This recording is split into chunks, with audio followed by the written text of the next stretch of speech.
Vamsi TV. Puri Jagannadh దర్శకత్వంలో రామ్ హీరోగా నటిస్తున్న డబుల్ స్మార్ట్ చిత్రంలోని గీతంలో మాజీ ముఖ్యమంత్రి కేసీఆర్ మాట్లాడిన "ఏం చేద్దామంటావు మరి" అనే మాటలను హుక్ లైన్ గా తీసుకోవడం వివాదానికి దారితీసింది.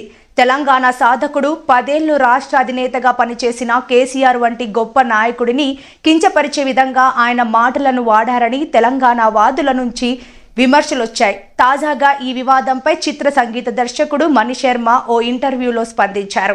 కేసీఆర్ అంటే అందరికీ గౌరవమని, ఆయన సరదాగా చెప్పిన ఓ మాటను పాటలో తీసుకున్నామని, ఎవరిని నొప్పించడం తమ ఉద్దేశం కాదని వివరణ ఇచ్చారు. చాలా మంది ఆ పాటను ఐటమ్ సాంగ్ అనుకుంటున్నారు, కానీ అది డ్యూయెట్. సోషల్ మీడియాలో వచ్చే మీమ్స్ ను తీసుకుని రిలాక్స్ రాసాం.